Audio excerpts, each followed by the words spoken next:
క్రీస్తు పరిశుద్ధ నామమున చేరొచ్చిన మీ అందరికీ నా శుభాభివందనములు. Good morning all of you. ఈ దినం కొరకై ఏర్పాటు చేయబడిన వాక్య పాఠము పేతురు రాసిన 2వ పత్రిక 3వ అధ్యాయము 11, 12 వచనాలు చదువుతున్నానండి. పేతురు రాసిన 2వ పత్రిక 3వ అధ్యాయము 11, 12 వచనాలు. ఇవన్నీ ఇట్లు లయమైపోవునవి గనుక ఆకాశములు రవులుకొని లయమైపోవునట్టు, పంచభూతములు మహావేంద్రముతో కరిగిపోవునట్టు, దేవుని దినపు రాకడ కొరకు కనిపెట్టుచు దానిని ఆశతో అపేక్షించుచు మీరు పరిశుద్ధమైన ప్రవర్తనతోనూ భక్తితోనూ ఎంతో జాగ్రత్త గలవారై ఉండవలెను. దేవుడు తన పరిశుద్ధ వాక్కులను మనందరి హృదయములలో ఫలింపచేయునుగాక. దేవుని రాకడ సమీపించిన దినాలలో ఏవేవి జరగబోతుందో మరి పేతురు గారు పరిశుద్ధాత్మ చేత నిండబడి మరి రాసిన ఈ మాటలు 10వ వచనంలో చూస్తే, ప్రభు దినము ఎలా వస్తుందంట? దొంగ వచ్చినట్లు వచ్చును. ఆ దినమున ఆకాశములు మహాధ్వనితో గతించిపోవును, పంచభూతములు మిక్కటమైన వేంద్రముతో లయమైపోవును, భూమియు దాని మీద నున్న కృత్యములను కాలిపోవును. ఇవన్నీ ఇట్లు లయమైపోవునవి గనుక. సో జరగబోయే పరిస్థితులు చాలా దగ్గరలో ఎదుర్కోబోతున్నాము గనక మరి ఎలా ఉండాలంట? దేవుడు మనకి కొన్ని జాగ్రత్తలు, ప్రత్యేకించి పరిశుద్ధమైన ప్రవర్తన, భక్తి గలవారంగా జాగ్రత్తగా ఉండాలి అనేది మరి హెచ్చరిక మనకి ఇవ్వబడుతుంది. పరిశుద్ధమైన ప్రవర్తన అంటే క్రీస్తు వంటి ప్రవర్తన. క్రీస్తుకి ఏమేమైతే ఆయన స్వభావము, ఆయన మనస్సు, ఆయన క్రియలు, ఆయన మాటలు, ప్రేమ, పరిశుద్ధత, ఇవన్నీ కూడాను కలిపి మనం కూడా కలిసి అలాగా జీవించినప్పుడు, అవును, యేసయ్య తన సిలువకు వెళ్ళే సమయం ఆసన్నమైందని ఎరిగిన తర్వాత అనేక సార్లు శిష్యులకు నేను వెళ్తున్నాను, నన్ను పంపిన తండ్రి దగ్గరకు అని చెప్తూనే వస్తున్నారు కదా. అలా చెప్పి మరి తన పని ముగించాను అని తండ్రితో ప్రార్థన చేస్తున్నాడు అనమాట. 17వ అధ్యాయం యోహాను సువార్తలో ఆ అధ్యాయం అంతా కూడా ఆయన తండ్రితో తన యొక్క ప్రార్థనను చూస్తాం. ఏంటంటే తన వచ్చేస్తున్నాడు, మరి పరలోకం వెళ్ళిపోవాలి, టైం అవుతుంది ఆయనకి, శిష్యులు ఒంటరిగా విడిచిపెట్టబడుతున్నారు, మరి వాళ్ళ కొరకని ప్రార్థన చేస్తున్నాడు. వాళ్ళ కొరకే మాత్రమేనా? వాళ్ళ యొక్క వాక్యం ద్వారా కూడా ఎంతమంది అయితే ఆయనను వెంబడిస్తారో వాళ్ళ కొరకు కూడా ప్రార్థన చేస్తున్నాననే మాట మనం చూస్తాం.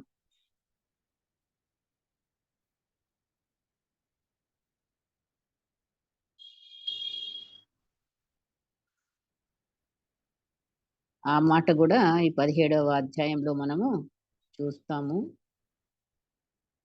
సో ఆ రీతిగా ఆ రోజే ఈ రోజున్న మన కొరకు కూడా యేసయ్య ప్రార్థన చేసినట్లుగా మనం చూస్తున్నాం. వాళ్ళ శిష్యుల కొరకు ఎలాగైతే వాళ్ళని ఎలా కాపాడాలన్నాడు, సాతాను శక్తి నుండి, దాని బలం నుండి కూడా మరి వారిని కాపాడమని ప్రార్థిస్తూ 17వ వచనంలో సత్యమందు వారిని ప్రతిష్ఠ చేయము, నీ వాక్యమే సత్యం అనే మాట కూడా ఆయన పలుకుతున్నాడు అక్కడ. సో మనము ఇక్కడ పరిశుద్ధమైన ప్రవర్తన, పరిశుద్ధత అనేది తప్పనిసరి, అది మన అంశం. ఈరోజు పరిశుద్ధమైన ప్రవర్తన కావాలి ప్రతి ఒక్కరికి గూడాను. అది మనం ఎన్నో సార్లు చెప్పుకుంటానే వస్తున్నాం. ఇది ఫస్ట్ టైమ్ కాదు. మారి ఎన్నో సార్లు కాదు. మనం అలా జీవిస్తున్నాము. మన పేరే పరిశుద్ధులం. ఏంటంటే దేవుడు పరిశుద్ధుడు. ఆయన ప్రజలు పరిశుద్ధులు. ఆయన పిల్లలు పరిశుద్ధులు, విశ్వాసులు. ఎవరెవరైతే ఆయనని నమ్మిన బిడ్డలందరిని కూడా ఏమని అడ్రెస్ చేస్తారు? పరిశుద్ధులు. పరిశుద్ధులుగా ఏర్పరచుకున్నాడు. పరిశుద్ధత మనకి ఆయన రక్తం ద్వారానే మరి మనం కడగబడిన బిడ్డలముగా, పరిశుద్ధులముగా, మన పాపాల నుండి పరిశుద్ధతలోకి ప్రవేశించిన బిడ్డలం. అవును. ఇంకేంటి మరి సరిపోయింది గదా! మనం పరిశుద్ధులమే గదా! ఇంక మీరు చెప్పేదేంటి అని అంటారా? అవును. అక్కడే. ఆ! పరిశుద్ధులే. పరిశుద్ధులైన ప్రజలే. కానీ మళ్ళీ సాతానుడు వెంట పడుతూ మరి అనేక సార్లు మనము ఏమవుతున్నాం? అపవిత్రతలో కూడా మనం మనసు గాని, ఆలోచన గాని మరి రాక తప్పటం లేదు. ఈ భూమి మీద, ఈ శరీరంలో మనమున్నంత కాలం గూడా. శోధకుడు మనల్ని శోధించే ఆహ్, ఆవశ్యకత ఆనికుంది. కాబట్టే మన దగ్గరికి రాక తప్పదు. అనేక సార్లు మనని ఏం జేయాలని? దేవుళ్ళో నుండి, పరిశుద్ధతలో నుండి పడగొట్టాలనేదే సాతాను యొక్క ఉద్దేశ్యం. రాత్రింబగళ్ళు గూడా మరి ఎవరైతే పరిశుద్ధంగా ఉండాలని నిశ్చయించుకున్నారో, లేదా పరిశుద్ధంగా నడుస్తున్నారో, అలాంటి వాళ్ళ దగ్గరికి ఎన్నెన్నో శోధనలతోనే ఎళ్లి, మరి వాళ్ళని పడగొట్టే ప్రయత్నంలో చాలా మందిని మనం చూస్తున్నాము. ఇప్పుడు రాకడ సమీపించిన దినాల్లో సేవకులను గూడా పడగొట్టే వాక్యము ఇక్కడ నెరవేర్చబడుతున్నట్టుగా మనం గూడా కొన్ని కొన్ని వింటారు. మీరు గూడా వినే ఉన్నారేమో. సో, ఇది జరుగుతుంది.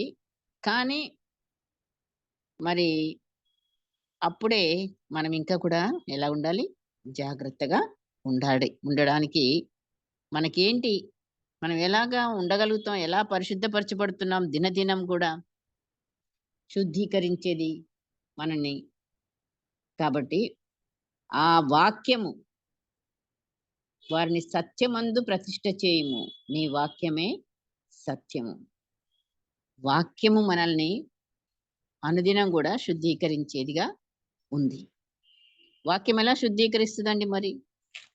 హెబ్రీ పత్రిక 4వ అధ్యాయము 12వ వచనం చూద్దాం. హెబ్రీ పత్రిక 4:12 వచనం. ఎందుకనగా దేవుని వాక్యము సజీవమై, బలము గలదై, రెండంచులు గల ఎటువంటి ఖడ్గము కంటెను వాడిగా ఉండి, ప్రాణాత్మలను, కీళ్లను, మూలుగను విభజించినంత మట్టుకు దూరుచు, హృదయం యొక్క తలంపులను, ఆలోచనలను శోధించుచున్నది. హల్లెలూయా! సో, వాక్యం ఎలా మరి క్లీన్ చేస్తది మనల్ని, శుద్ధీకరిస్తుందంటే ఇగో ఈ రకంగా. వాక్యము సజీవమైనది. నంబర్ 1 సజీవము. అది జీవము కలిగిన వాక్యము. జీవము ఉన్నది. కనుకనే నాట్ ఓన్లీ సజీవం, బలము, రెండంచుల ఖడ్గము కంటే వాడి ప్రాణాత్మలను, కీళ్లను, మూలుగను విభజించినంత మట్టుకు వెళ్ళిపోయి హృదయ తలంపులను, ఆలోచనలను కూడా శుద్ధీకరిస్తుంది వాక్యం. మనలో ఉన్న మంచి చెడులను వెలికి తెచ్చేది, తెలియజేసేది వాక్యమే. మనం కేవలం వాక్యం వినటానికి మట్టుకేనా? కానీ విన్న తర్వాత మనల్ని ఏం చేస్తది వాక్యం? ఒప్పింపజేస్తుంది. మనం గనక అంగీకరిస్తే మన ప్రవర్తనను, మనసును, హృదయాన్ని కూడా శుద్ధీకరించి పరిశుద్ధపరుస్తుంది. పాపాన్ని ఎత్తి చూపుతుంది. పశ్చాత్తాపానికి నడుపుతుంది. తిరిగి ప్రభువుతో మన సహవాసాన్ని కలుపుతుంది. చూడండి వాక్యము, మనం వాక్యాన్ని చదవడానికి టైం లేదంటాం గదా! ధ్యానించడానికి కూడా మరి వాక్యాన్ని మనము ఎంతగా మరి సమయం వాక్యం కొరకు దయచేస్తున్నామో ఆలోచించుకుందాం. నిజంగా మరి వాక్యము చేసే పనులు మనకెంత మేలో పొద్దున్న లేసిన దగ్గర నుంచి ఆ వాక్యం మనల్ని అనుదినము గూడా మన ఆత్మీయ జీవితంలో కొనసాగింపచేసేదిగా, ఎలాగా? పరిశుద్ధులముగా కొనసాగింపజేసేదిగా. ఎందుకంటే పరిశుద్ధులను ఏమన్నాడు వాక్యంలో ప్రకటన 22:11 చూస్తే, పరిశుద్ధుడు ఇంకనూ పరిశుద్ధుడుగానే ఉండనిమ్ము. కదా! ఇంకనూ పరిశుద్ధుడుగా ఇంకా ఇంకా మామూలుగా గాదు. అంటే ఇంకా అధికంగా పరిశుద్ధతను పొందుకోనిమ్ము అని. దినదినం గూడా ఎదిగే వారంగా, పైకి ఎదిగే వారంగా. అన్ని విషయాల్లో ఎదుగుతున్నాం గదా! శరీర రీతిగా ఎదుగుతున్నాము. ఆ! ఇంకా మరి మన వేరే ఏదైనా గాని గాక సీనియారిటీ సంపాదిస్తాం కదా! అన్ని విషయాల్లో గూడా. అలాగే ఈ యొక్క పరిశుద్ధతలో కూడా మనం ఏమవ్వాలి? ఎదగాలి. అలా ఎదగాలంటే తీసుకోవాల్సిన జాగ్రత్తలేంటి? నంబర్ 1గా మనం చూడాల్సింది ఇతరులను మనం చూడకూడదు. అంటే వాళ్ళ పరిశుద్ధతను లేదా వాళ్ళ ప్రవర్తనను మనం చూడొచ్చు. కానీ ఏం జేయకూడదు? విమర్శ. అది మనలో తగ్గించుకోవాలి. చాలా సార్లు మరి మనం ఆ గుణం పోవట్లేదు కదా!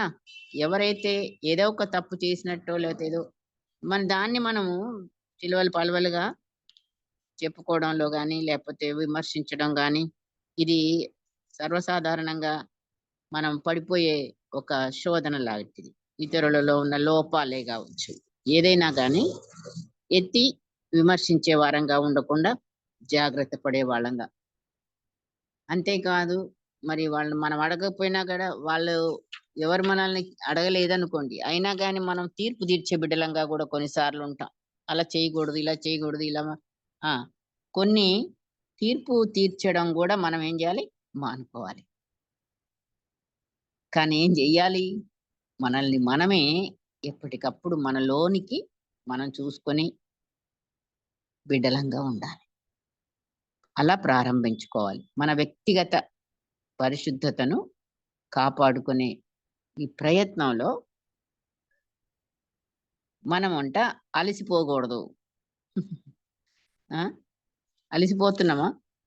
మన వ్యక్తిగత పరిశుద్ధతను మనం కాపాడుకునే ప్రయత్నంలో మనం అలసట పడకయు, మన ప్రాణములు విసుగు చెందకయు ఉండునట్లు ఎవరిని చూడాలి? యేసయ్య ఎలాగైతే ఆయనను పాపాత్ములు మరి తనకు వ్యతిరేకంగా చేసిన తిరస్కారమంతయు ఓర్చుకొనిన ఆయనను తలంచుకొనుడి అంటున్నాడు పౌలు గారు. హెబ్రీ పత్రికలో 12వ అధ్యాయంలో చూస్తే. ఇంకొక మాట కూడా ఉంది. మీరు పాపముతో పోరాడుటలో రక్తము కారునంతగా ఇంకా దానిని ఎదిరింపలేదు. అదే 3, 4 వచనాలు మనం ఇప్పుడు చెప్పుకున్న హెబ్రీ పత్రిక 12, 3, 4లో చూస్తే యేసయ్యనే మనం చూసేది. ఆయనే పరిశుద్ధుడుగా లోకంలో మరి మానవుడు ఎవరు లేరు పరిశుద్ధులని తీసేసి మనం గూడా అందులో ఒకళ్ళం మనకెక్కడ పరిశుద్ధతొస్తది అని. కాదు. రక్షణ ఎంత అవసరమో మనకి అంత అవసరం పరిశుద్ధత. ఎందుకంటే ఆయన పరిశుద్ధుడు. మరి పరిశుద్ధుడొచ్చి మనలో పరిశుద్ధాత్ముడొచ్చి మనలో జీవించాలి. ఆయనకి మనం ఆలయం అవ్వాలి. మరి మనమేమవ్వాలి? పరిశుద్ధులం కాకపోతే ఆ పరిశుద్ధ స్థలంలో ఆయన రాలేడు. ఉండలేడు. మరాయన లేకపోతే మనం ఎక్కడున్నట్టు? పాపంలోనేగా ఇంకా. కాబట్టే మరి మనం ఎప్పుడు గూడాను ఈ పరిశుద్ధతను బాగా జాగ్రత్తగా ప్రతి పనిలో గూడా మన తలంపులైతేనేమి, ఆలోచనలైతేనేమి, మనం ఎంత మన శరీరాన్ని శుభ్రంగా ఉంచుకుంటామో, ప్రతిసారి చేయి కడుక్కుంటాము. ప్రతిసారి ఏ పని చేసినా సరే. అదే సేమ్ థింగ్ మరి కాళ్ళు కడుక్కోవడం, చేతులు కడుక్కోవడం. మరి ఇవన్నీ గూడాను మనము రీతిగా ఎంతో శుభ్రతను మెయింటైన్ చేస్తాం. ఆ రీతిగానే ప్రతిరోజు గూడా మనం ఏమవ్వాలి? వాక్యం చేత శుద్ధీకరించబడుతూనే ఉంటూనే మరి ఆయన రక్తమును మనం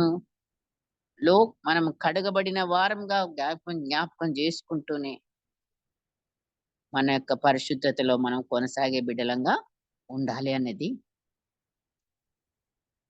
అందుకే మనం ఎలాగా యెషయా గారు చెప్పాడు గదా! మరి ఏమని? మనం ఎంత ఏ ఏ స్టేజ్‌లో ఉన్నా సరే, మనం ఇది జ్ఞాపకం జేసుకోవాలి. యెషయా ఏం జెప్పాడు మనకి 64వ అధ్యాయంలో మనం ఒకళ్ళని నిందించడం గాదు, ఒకళ్ళని వేలెత్తి చూపే బిడ్డలంగా కాదు, లేదా విమర్శించే వాళ్ళంగా కాదు గానీ, మనల్ని మనం జూసుకోవాలంటే ఎలా చూసుకోవాలి? మనం ఏంటి అనేది, మనమెంత ఎలాంటి వాళ్ళమనేది కదా! 64 6 నుంచి చూస్తే 6, 7 వచనాలు 8 వరకు కూడాను చూద్దాం. మేమందరము అపవిత్రులమంటి వారమైతిమి. మా నీతి క్రియలన్నీయు మురికి గుడ్డల వాలె ఆయెను. మేమందరము ఆకువలే వాడిపోతిమి. గాలివాన కొట్టుకొని పోనట్లుగా మా దోషములు మమ్మను కొట్టుకొని పోయిను. నీ నామమును బట్టి మొరపెట్టువాడొకడును లేకపోయెను. నిన్ను ఆధారం చేసుకొనుటకై తన్ను తాను ప్రోత్సాహపరచుకోనివాడును లేడు.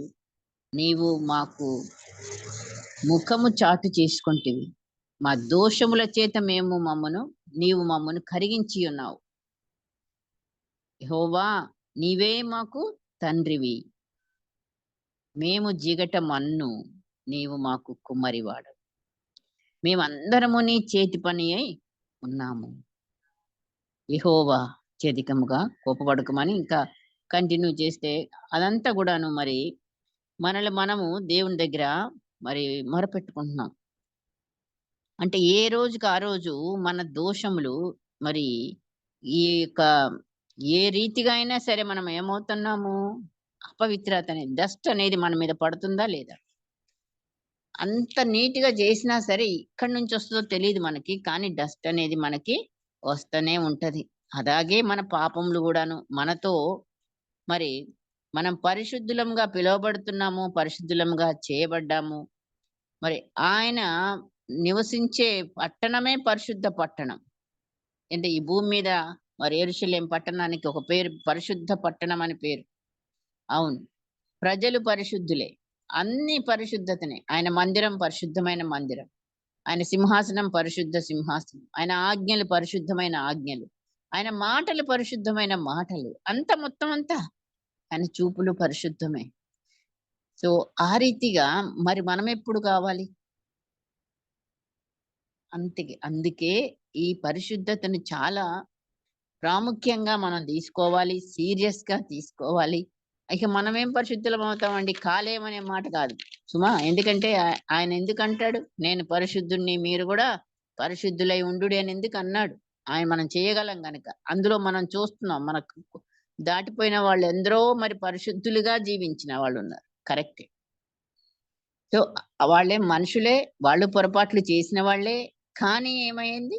అక్కడ వాళ్ళు తిరిగి వాక్యం చేత, రక్తము చేత మరి కడగబడిన బిడ్డలుగా, పరిశుద్ధులుగా తీర్చబడిన బిడ్డలుగా, తిరిగి దేవునితో సహవాసంలో మరి ఎలాగైతే కొనసాగారో సేమ్ థింగ్ మనం గూడాను మన యొక్క అపవిత్రతను, మన యొక్క నీతి క్రియలు, మనం చేసే కార్యాల్లో మనం హెచ్చించుకోవడమో, లేకపోతే మరి ఇన్ని చేశాను నేను అని చెప్పుకోవడమో, లేకపోతే ఎవరన్నా చెప్తే ఇష్టపడటమో ఇవి ఉంటాయి గదా! సో, అవే అన్నమాట మనం పక్కన పెట్టేయాల్సింది. ఆ రీతిగా మనము ఎవరంట మనము మన్నే. మనల్ని మొట్టమొదటిగా సృష్టించింది ఆయన మన్నుతోనే. ఇప్పుడక్కడ ఉదాహరణ ఆయన చెప్పడం గూడా, మేము జిగట మన్ను నీవు కుమ్మరివాడవు. కరెక్టే. కుమ్మరివాడు ఎలా జేస్తాడు కుండని? ఆ ప్రాసెస్ అంతా మనకు తెలుసు కదా! ఒక్కసారి మట్టికే గనక జీవం వస్తే నిజంగా ఆ మట్టి ఎలా మొరపెడతదో. ఎందుకంటే కుమ్మరి మట్టితో ముందు అసలు మట్టిని ఏం చేస్తాడు? బాగా మెత్తని జేయాలి.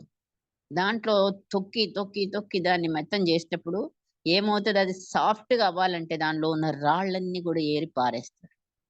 ఆ తర్వాత మెత్తని ముద్ద తీసుకొని ఆయన ఒక ఆలోచనలో ఉంటాడు. ఏమి దీన్ని చెయ్యాలి? కుండ చేయాలా? జార్ చేయాలా? లేకపోతే ఇంకేదన్నానా ఏదైనా. ఆయనకున్న ఆ తలంపుతో దానిని చక్రం మీద పెడతాడు. అది తిరుగుతా ఉంటది. ఇంకంతే గిరగిరన తిరుగుతా ఉన్నప్పుడు మరి ఆ చక్రము, ఆ మట్టి ముద్ద నిజంగా ప్రాణం ఉంటే నాకు గిడినెస్ వస్తుందయ్యా! ఆపయ్యా! నేను తిరగలేనయ్యా! మాట్లాడేది ఉండదింక. తిరగాల్సిందే. ఎప్పటి వరకు? ఆయన చేతుల్లోనే ఉంది మట్టి ముద్ద మాత్రం. వదిలిపెట్టడు. మరి చక్రం మీద పెట్టేసి వదిలిపెట్టి ఎళ్ళిపోయాడా? నో. చక్రం మీద పెట్టిన తర్వాత మట్టి ముద్దను పట్టుకొని 2 చేతులతో దాన్ని షేప్ చేస్తా ఉంటాడు. నిజంగా మరి అప్పుడు మనం దేవుడు విడిచిపెట్టాడనుకుంటాం. మనకేదో కష్టం రాంగానే, ఏదో శ్రమ రాంగానే, అనారోగ్యం రాంగానే, లేపోతే ఇంకా ఏదైనా గాని కాక మనకి మనం భరించలేని బాధ అనుకుంటాం. ఇక నాకే వచ్చింది ఈ శ్రమ ఇంకెవరికీ లేదనుకుంటాం. ఇదే ఈ షేపింగ్ ఆయన ఏం చేయబోతున్నాడు మనల్ని? ఆయన స్వరూపంలోకి మార్చబోతున్నాడు. ఒక పరిశుద్ధతలోనికి తేబోతున్నాడు. కాబట్టే మరి ఆయన ప్రేమ కలిగిన దేవుడుగా మనము అప్పుడు చూడం. కఠినుడుగా చూస్తాం. ఏంటి ఈయన అసలు మనల్ని వదిలిపెట్టేసాడా దేవుడు? ఆయన అసలు ఏమాత్రం కల్పించుకోవట్లేదు. ఈ శ్రమ శ్రమలాగానే ఉంది. ఏది గూడా తగ్గినట్టు లేదు. బాధ ఆ! ఇవన్నీ కూడాను మనం ఫీల్ అయితాం. నిజమే. కానీ అక్కడ మనం ఏం జరుగుతుంది? ఆయన చేతుల్లోనే ఉన్నాము. ఆయన చెప్పాడు వాక్యంలో. ఎప్పుడో చెప్పాడు. మరి నిన్ను నా అరచేతులలో చెక్కుకొని ఉన్నాను. విడిచిపెట్టే దేవుడెప్పుడు కాదు. నిన్ను విడువను, ఎడబాయను. అట్లాగే మనకి తోడే ఉన్నాడు. మనల్ని పట్టుకొనే ఆయన సెలవు లేకుండా నీ తల వెంట్రుక కూడా రాలదని తెలిసి గూడా మనం ఎందుకు బాధపడుతున్నామో బాధపడతాం. అదే మరి మనం నిత్యము వాక్యంలో నిలిచి ఉంటే ఈ బాధలుండవు. ప్రతి విషయానికి మనం ఏం జెప్తాం? స్తోత్రం జెప్తాం. ఆ! స్తోత్రం జెప్తామా, అమ్మో! చేత కొట్టలేదు ప్రభువా! ఇంక నేను ఓర్చుకోలేకపోతున్నాను. అనే మాటలొస్తాయి ఆ నోటికి. సో, అక్కడనే మరాయన ఇంకొక మాట కూడా అంటున్నాడండి. యెషయా గ్రంథంలో చూడండి 48వ అధ్యాయం. యెషయా 48 రెండవ వచనం చూద్దాం. రెండవ వచనం. మేము పరిశుద్ధ పట్టణస్థులమను పేరు పెట్టుకొని ఇశ్రాయేలు దేవుని ఆశ్రయించుదురు. పరిశుద్ధ ప్రజలమని పేరు పట్టణస్థులట. మేము పరిశుద్ధ పట్టణస్థులమనే పేరు పెట్టుకొని ఇశ్రాయేలు దేవునిని ఆశ్రయించుదురు. సైన్యములకు అధిపతియగు యెహోవా అని ఆయనకు పేరు. ఆ! మనము పరిశుద్ధ పట్టణస్థులం. నిజమే. తర్వాత 9 నుండి చూద్దాం. 9 ఆ! నా కీర్తి నిమిత్తము నీ విషయంలో నన్ను బిగబట్టుకొనుచున్నాను. దేవుడన్న మాటలన్నమాట. నేను నిన్ను పుటము వేసితిని, వెండిని వేసినట్లు కాదు. ఇబ్బంది కొలిమిలో నిన్ను పరీక్షించితిని. నా నిమిత్తమే అలాగు చేసెదను. నా నామము అపవిత్రపరచబడనేలా. నా మహిమను మరి ఎవరికిని నేను ఇచ్చువాడను కాను.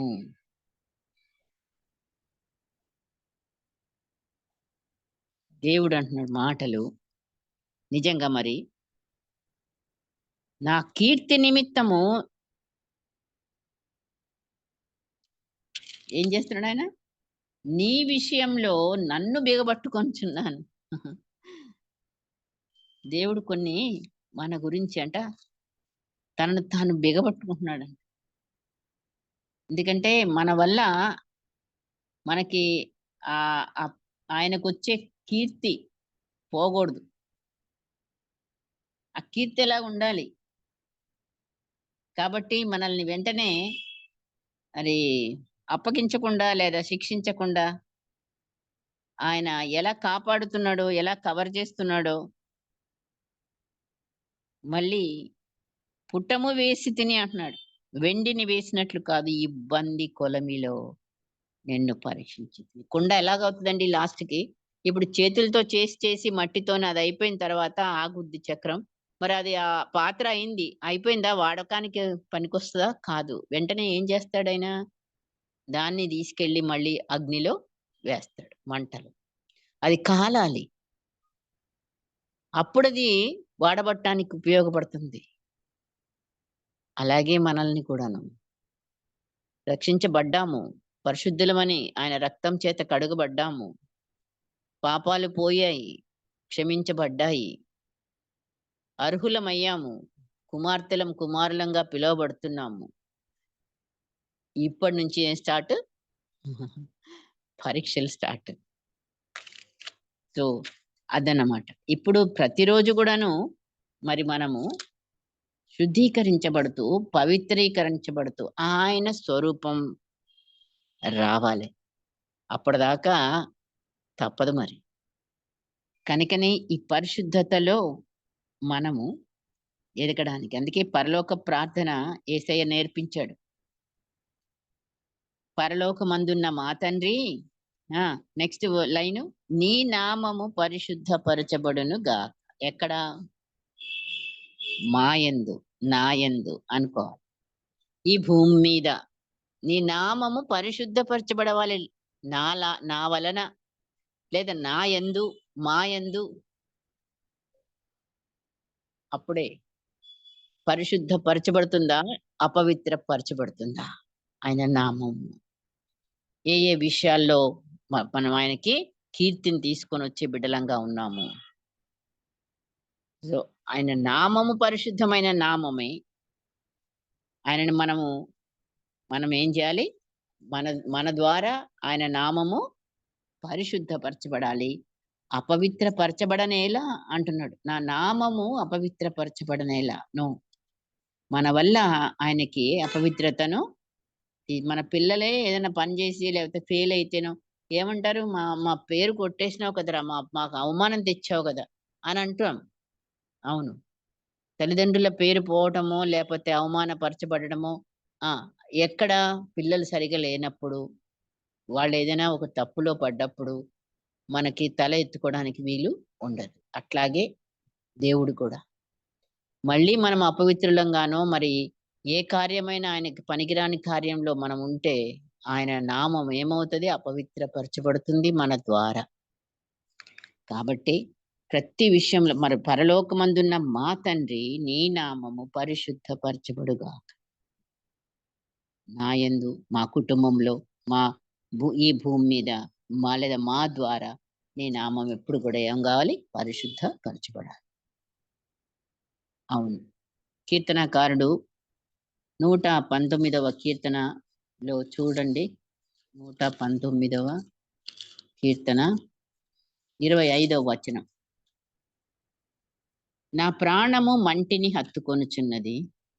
నీ వాక్యము చేత నన్ను బ్రతికింపుము. మన ప్రాణము మంటిని ఎందుకంటే మనం మంటివారం గదా! నిజంగానే మంటివారమే మంటిని హత్తుకుంటుందంట ప్రాణం బోయి. బాబు ఇది కొద్ది కాలమే టెంపరరీ. ఈ ప్రాణం మంటిలో ఈ మట్టి శరీరంలో ఉంది. ఆ! అని మనం జ్ఞాపకం చేసుకుంటే ఈ ప్రార్థన మనం గూడా జేస్తాం. నీ వాక్యము చేత నన్ను బ్రతికించుము. నా ప్రాణం ఊరుకోవట్లేదు. ఏదో ఒకటి కావాలంటుంది. అన్ని లోకం సంబంధించే. కిందకే ఉంది మన చూపు. కాబట్టే మట్టిని ఆకర్షిస్తున్నామా? మట్టివారమేని అని ఈ మట్టి శరీరంతో మనం పరలోకం పోలేంగా. ఇక్కడ కట్ అయిపోతది మరి. మట్టి మట్టికే అప్పగిస్తాడు దేవుడు. అంతే మన ఆత్మ ఎళ్ళాలి. మనము అందుకనే ఈ మట్టి శరీరంలో ఉన్నప్పుడే మరి ఆ పరిశుద్ధ పరలోకానికి ఎళ్ళాల్సి ఉంది గనుక ఇక్కడే ఆ పరిశుద్ధ వాక్యం చేత మనం పరిశుద్ధీకరించబడి హ్మ్. పరిశుద్ధ జీవితాన్ని మనం జీవిస్తున్నప్పుడే అప్పుడే మరి యేసయ్య చెప్పినట్లు హృదయ శుద్ధి గలవారు ధన్యులు. వారు దేవునిని చూచెదరు. అవును. మనం పరలోకం చూడాలి, పరలోకం వెళ్ళాలి. మన గురి అదే. కరెక్టే. కానీ మరి మట్టిని ఆకర్షిస్తే ఎలాగా? మట్టి మట్టి మనుషులం గదా అని. ఎంత మట్టి మనుషులమైనా ఈ మట్టి శరీరం ఇక్కడ ఆ! ఏమవ్వాలి? కట్ అయిపోవాలి. ఇక మనం చచ్చిపోతేనే గాదు. మనం చచ్చిపోతూ ఉండాలి ఈ శరీర ఆహ్, క్రియలకు.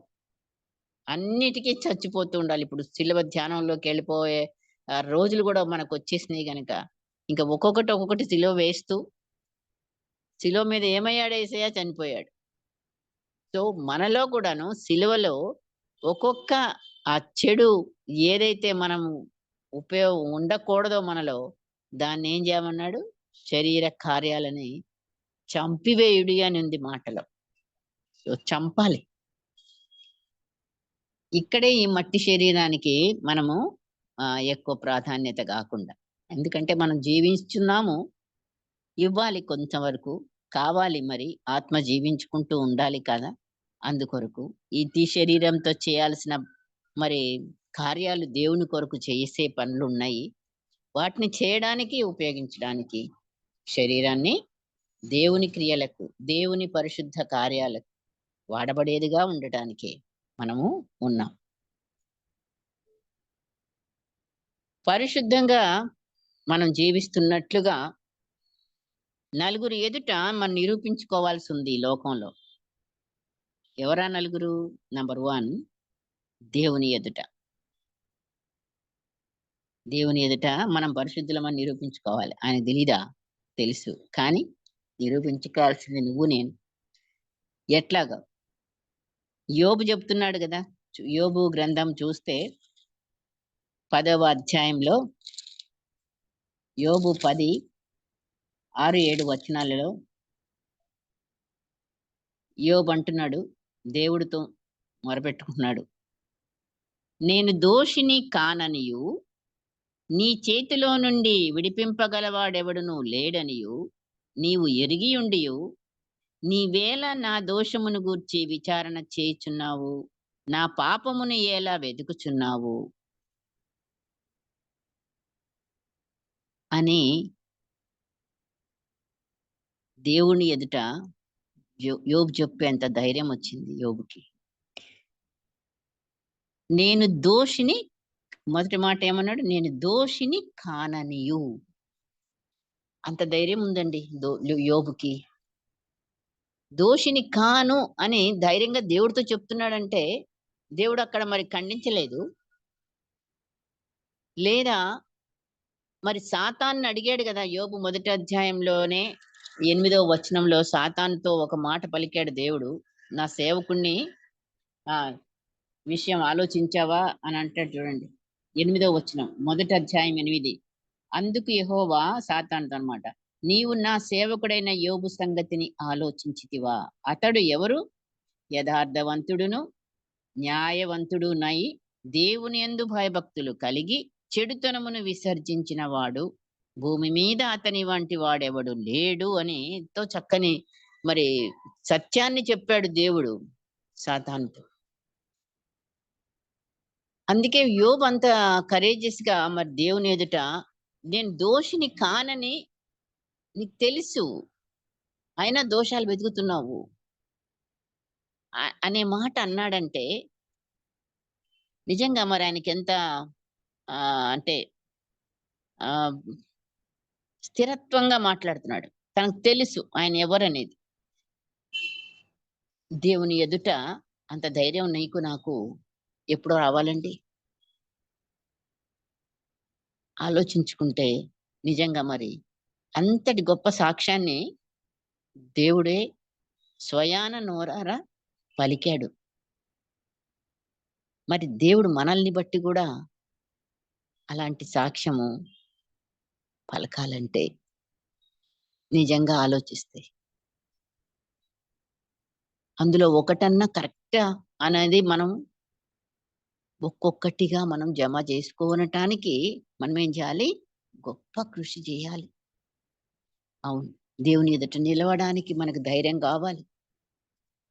ధైర్యం ఒక్కటే కాదు. ఇంక మనం నిరూపించుకోవడానికి కూడా. ఆయన ఆ మాట అన్నాడంటే, సాతాను గూడా అక్కడ ఏం చెప్పింది? చెప్పాడు సాతానుడొచ్చి గూడా, "నువ్వు కంచె వేశావుగా, నేను పోడానికి ఈల్లేదుగా, శోధించడానికి లేనకుండా అయిపోయిందిగా నాకు" అని అన్నమాట. అంతేగాని యోబు తప్పులు చేస్తున్నాడని గాని, ఏమైనా తప్పు ఎత్తి చూపిచ్చాడా?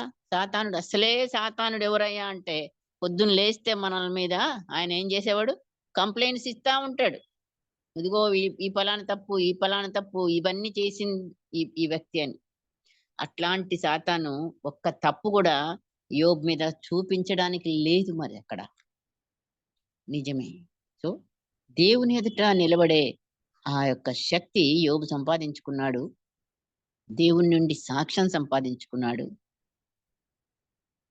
అర్ ఆ విషయాల్లో మనం గూడాను మరి మన ప్రయత్నం పరిశుద్ధంగా జీవించడానికి, మరి చెడును అసహించుకోవడానికి, భయభక్తులు కలిగి ఉండడానికి, యథార్థమైన ప్రవర్తన మనం కలిగి న్యాయంగా మనం పోతున్నామా? మరి ఈ ఈ గుణాలన్నీ కూడా నాలో నీలో ఇమడాలి.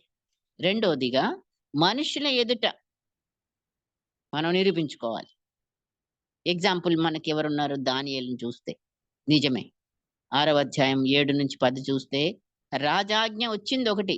ఈ 30 రోజులు ఎవరికి కూడా నువ్వు ప్రార్థన చేయకూడదు. ఎవరికి కూడా ఎళ్లి చెప్పుకోకూడదు. ఆ! ఏ దేవుడికి కూడా చేయకూడదు. అనే ఒక ఎందుకంటే ఆ పడని వాళ్ళే ఈ యొక్క ఆహ్, ఏమంటారు ఆర్డర్‌ని తెప్పిచ్చారు రాజుతోటి. దానియేలంటే పడని వాళ్ళు. ఉన్నారు కొంతమంది కదా! ఎవరైతే పరిశుద్ధంగా జీవిస్తారో దేవుళ్ళో, మరి వాళ్ళకి ఏదో ఒక వ్యతిరేకత అనేది కలుగుతానే ఉంటది. అలాగా మరి అయినప్పటికీ రాజాజ్ఞ ఇచ్చాడు గూడాను.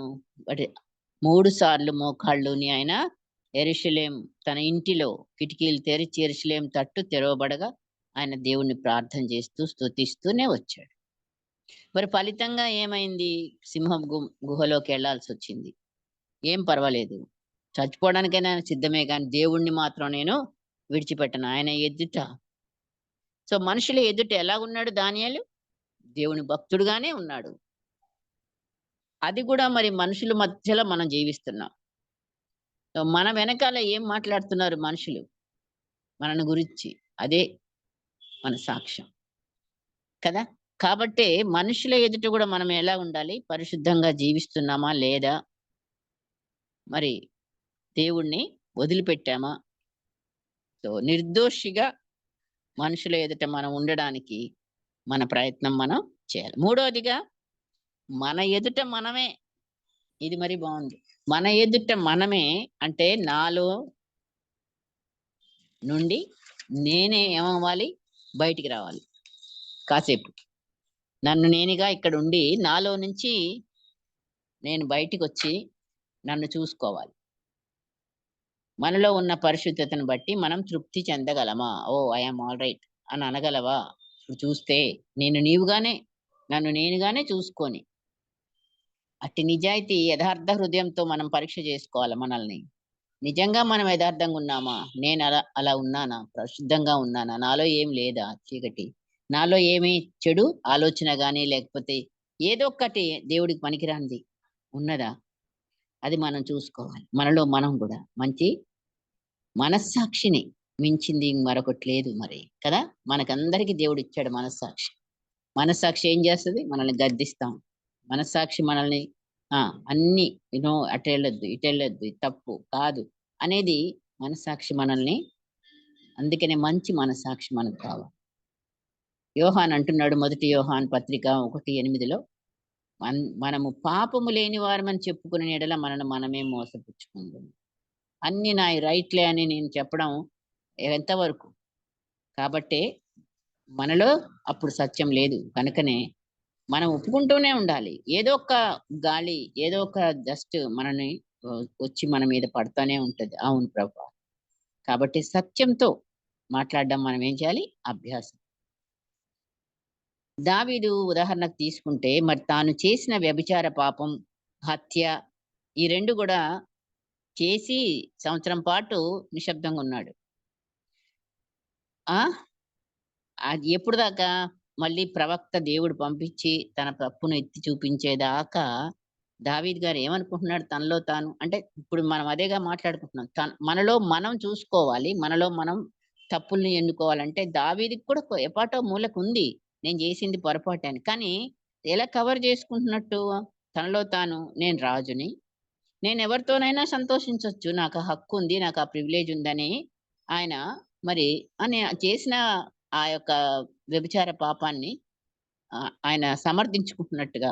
అందుకనే గదా! మరి అది తప్పని ఆయన బయటికి రాలేదు. లేదా దేవుడి దగ్గర ప్రవక్త రాకముందు ఒప్పుకోలేదు. అంతేనా? మరి ఊరియా సంగతి ఏంటి అని ఆలోచిస్తే, ఊరియాని నేను చంపానా? నేను గాదు గదా! చంపింది. అని గనక అనుకోవచ్చు. చంపిందంటే చేతులారా నేనెళ్లి బాణాలేసి, లేపోతే చేతులారా నేనెళ్లి కత్తితోని వాడిని చంపలేదు గదా! అని సర్దుకుపోయాడని చూసాడు. తన తప్పుని దేవుడు చూపించాక అప్పుడు పశ్చాత్తాపుడయ్యాడు. మనం ఒక్క మాట చూద్దాము 51వ కీర్తనలో మరి కీర్తన 51 అధ్యాయమంతా గూడా ఆయన పశ్చాత్తాపంతో, కన్నీటితో మరి ప్రార్థనే. కాబట్టి ఒక్క వచనం మనకిక్కడ ఇంకా బాగా ఆ! 6 వచనం. నీవు అంతరంగములో సత్యము కోరుచున్నావు. ఆంతర్యమున నాకు జ్ఞానం తెలియజేయుదువు. నేను పవిత్రుడనగునట్లు హిస్సోపుతో నా పాపమును పరిహరింపుము. ఇక అక్కడి నుంచి నన్ను కడుగుము, పరిశుద్ధపరచుము, నా హృదయము ఆ! నా యందు శుద్ధ హృదయం కలుగజేయుము, స్థిరమైన మనసు నూతనంగా పుట్టి, నీ సన్నిధిలో నుంచి త్రోసివేయకు, నీ పరిశుద్ధాత్మను తీసివేయకు. ఇవన్నీ కూడా ఎప్పుడొచ్చినాయి? ఆ ఒకళ్ళు తప్పు చూపించిన తర్వాత దేవుడే ఆగాడు. సంవత్సరం పాటు ఆగిన తర్వాతనే ఆయనకి మళ్ళీ తప్పు తెలుసుకోవడానికి తప్పని తెలిసినా సరే దాన్ని కవర్ చేసి సో, మనం కూడా చాలా సార్లు మనల్ని మనము సమర్థించుకునే వాళ్ళంగా ఉంటాం. ఏదైనా ఇది పర్వాలే అందరూ చేస్తున్నారు. అందరితో పాటు నేను అని. లేదా ఇంకేదైనా మరి మనము సర్దుకుపోయే వాళ్ళంగా ఉన్నామా? నిజాయితీగా ప్రభువా ఇది తప్పే. ఈ ఆలోచన నాకు రావద్దు. నేనిది అన్యాయంగానే చేశాను. లేకపోతే ఇక్కడ నాది పొరపాటుంది. ఇది మన యొక్క యథార్థత. దేవుడు అది అంతరంగమును పరిశీలించే దేవుడుగా మనం చూస్తున్నాం గనక, అక్కడ గూడా పవిత్రుడు నగునట్లు ఏమంటున్నాడు? ఈ సోపుతో నా పాపమును పరిహరింపుము. శుద్ధ హృదయము నాకు దయచేయమని. సరే నాలుగవది సాతాను ఎదుట గూడా మనం ఎలాగుండాలి? పరిశుద్ధంగా ఉండాలి. అదే సాతానుడు ఎప్పుడు మనల్ని ఎట్లా వస్తాడండి ఈ లోకంలో? ఒక్క యేసయ్య మాత్రం మరి సాతానునికి ధైర్యంగా నిలిచాడు, ఎదుర్కొన్నాడు. ఆయనలో ఏ దోషం లేదు గనక. అందుకే ఆయన అన్నాడు యోహాను 14:30లో "ఈ లోకాధికారి వచ్చుచున్నాడు వానితో నాకేం సంబంధం" అని. అవును. అంత ధైర్యం మనకుందా? సాతానంట రాత్రింబగళ్ళు మన దేవుని ఎదుట మన సహోదరుల మీద నేరం మోడని ప్రకటనలో చూస్తాం.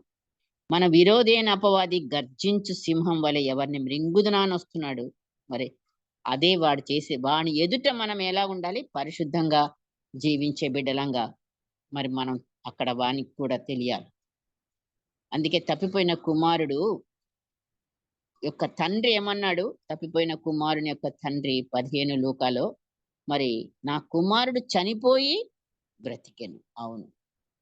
అన్ని పాపాలు చేయడానికి డబ్బంతా వ్యర్థం చేశాడు. ఆఖరికి బుద్ధొచ్చినప్పుడు ఒప్పుకున్నాడు. నేను నా తండ్రి యొద్దకు వెళ్ళి, నేను నీ కొడుకుని కాను అనిపించుకోలేను అని చెప్తాను అని నిర్ణయించుకొనొచ్చాడు. పరలోకపు తండ్రికి, ఇహలోకపు తండ్రికి కూడా ఈ ఆయన మరి క్షమాపణ వేడుకున్నాడు. అక్కడ వచ్చింది జీవం. అందుకే అవతల జీవితం చనిపోయింది. మరి పశ్చాత్తాపం పొందిన తర్వాత ఆయన జీవిస్తున్నాడిప్పుడు నూతనంగా. చనిపోయి బ్రతికెను అని సాక్ష్యము తండ్రి చెప్తున్నాడు.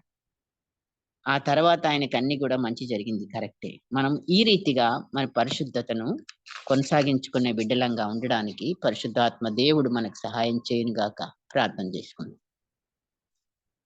పరిశుద్ధుడవైన మా తండ్రి, నీకు వందనాలు, స్తోత్రాలు నాయనా. మానవులము, బలహీనులము అయినప్పటికీ నీవు మమ్మల్ని విడిచిపెట్టలేదు. నీ రక్తము మా కొరకు చిందించి ప్రభువా మమ్మల్ని కడిగి పరిశుద్ధులనుగా చేశావు. నీ బిడ్డలముగా ఈ లోకంలో జీవిస్తున్నాము. తండ్రి ఇంకా గూడా మీ యొక్క పరలోక రాజ్యమునకు వారసత్వం పొందుకోవడానికి మాకు ఆయుష్కాలాన్ని పొడిగించావు. ఈ సమయంలో తండ్రి ఇంకా కూడా మేము పరిశుద్ధులంగా ఎలా జీవించాలో, ఎలాగా మేము నిలదొక్కుకోవాలో మాకు తండ్రి నీ వాక్యం ద్వారానే మాట్లాడావు. అయ్యా! మేము ప్రతి ఒక్క విషయంలో ప్రభా నీ ఎదుట, మనుషుల ఎదుట, నాలో నేనుగా మరియు సాతాను ఎదుట కూడా మేము నాయన ఈ పరిశుద్ధతను నిరూపించుకోవడానికి ఎన్ని జాగ్రత్తలు తీసుకోవాలో, ఎలా నీ వాక్యం చేత మేము శుద్ధీకరించబడతామో, ఎలా సత్యమందు మేము నిలబడాలో, నీవు నాయన పరిశుద్ధాత్మదేవా మాకు సహాయం చేసి, మా చేతులను మీకు సమర్పించుకుంటున్నాం. మా హృదయాలను నీకు సమర్పించుకుంటున్నాం. తండ్రి మీరే నాయన మమ్మల్ని ప్రతి విషయంలో, ప్రతి క్షణం గూడా శుద్ధులముగా మేము ఈ లోకంలో జీవిస్తూ, నీ నామానికి అపవిత్రత మా ద్వారా కలగకుండా నాయన నీ నామం మా యందు, మా కుటుంబాలలో, మా సంఘాలలో, ఈ భూమి మీద ప్రభా పరిశుద్ధపరచబడునుగాక అని నాయన మేము గూడా ఆ రీతిగా అర్థవంతంగా జీవించే జీవితాలు, నీకు మహిమకరంగా జీవించే జీవితాలు మాకు అనుగ్రహిస్తున్నందుకై స్తోత్రాలు చెల్లిస్తూ, బిడ్డలందరినీ మమ్ములను నీ కృపాసనం యొద్ద ఎత్తి పట్టుకొనుచు యేసు పరిశుద్ధ నామమున అడిగి వేడుకొనుచున్నాము తండ్రి. ఆమేన్. ఆమేన్.